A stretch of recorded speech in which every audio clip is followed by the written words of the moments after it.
औज़ुबिल्लाहि मिनश्शैतानिर्रजीम बिस्मिल्लाहिर्रहमानिर्रहीम अस्सलामु अलैकुम वरहमतुल्लाहि वबरकातुहू। इस्लाम की बुनियाद 5 इबादतों पर है। एक, अल्लाह की वहदानियत पर ईमान और उसका इक़रार। नंबर 2, नमाज।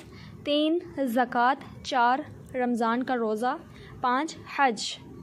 इन्हीं 5 बुनियादों पर दीन इस्लाम की बुलंद इमारत खड़ी होती है।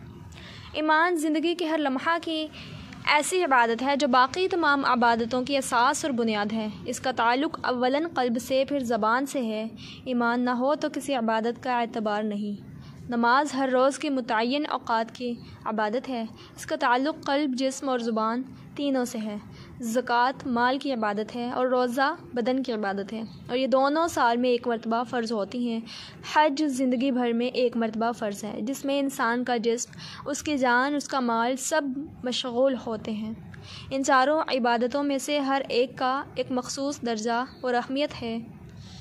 मज़हब इस्लाम की तकमील इन 5 बुनियादों की दुरुस्तगी पर मौक़ूफ़ है।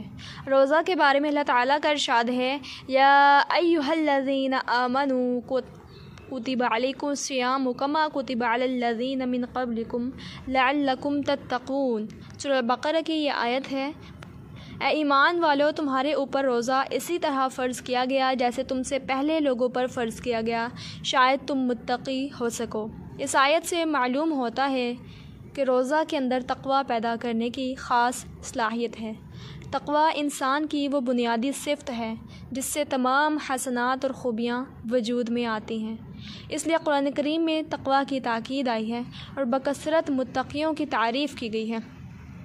बल्कि कुरान करीम के आगाज़ ही में इस किताब हिदायत को मुत्तक़ियों के लिए ख़ुसूसी दस्तूरुल अमल बताया गया है। चनाचा इरशाद है, ज़ालिकल किताबु ला रैब फ़ीहि हुदल लिल मुत्तक़ीन। अल-बक़रा, ये किताब वो है जिसमें कोई शिबा नहीं, इसके सारे मज़ामीन क़तई और यकीनी हैं। ये मुत्तक़ियों के लिए दस्तूरुल अमल और रहनुमा किताब है। इस इरशाद से तक़वा की अहमियत का अंदाज़ा होता है। अल्लाह ताला इरशाद फरमाते हैं, वलक़द वस्सैनल्लज़ीना ऊतुल किताब मिन क़ब्लिकुम व इय्याकुम अनित्तक़ुल्लाह। सूरत निसा, बेशक हमने उन लोगों को जिन्हें तुमसे पहले किताब दी गई है और तुमको भी ये ताकीद की है कि तुम अल्लाह का तक़वा इख्तियार करो। तक़वा के इस ताकीदी हुक्म से अंदाज़ा होता है कि इंसानी ज़िंदगी में इसकी क्या अहमियत है। एक और जगह अल्लाह ताला इरशाद फरमाते हैं, वसारिउ इला मग़फ़िरतिम मिन रब्बिकुम व जन्नतिन अर्दुहस समावाति वल अर्दि उइद्दत लिल मुत्तक़ीन।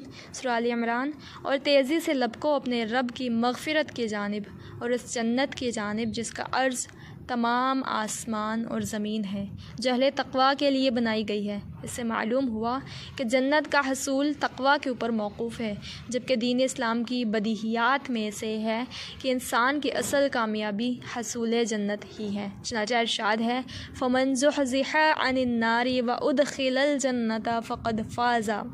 जिसको जहन्नुम से हटा दिया गया और जहन्नुम में पहुँचा दिया गया, बिलाशुबा वही कामयाब है। इन इरशादात की रोशनी में कामयाबी की तरतीब इस तरह बनती है कि बामुराद और फ़ाइज़ुल मराम वो आदमी है जिसको जन्नत का इस्तिक़ाक़ हासिल हुआ, और जन्नत का इस्तिक़ाक़ अहले तक़वा के साथ मख़सूस है, और तक़वा वालों के लिए दस्तूरुल अमल कुरान करीम है। और कुरान करीम ने बताया कि हसूल तक़वा का एक बड़ा ज़रिया रमज़ान का रोज़ा है।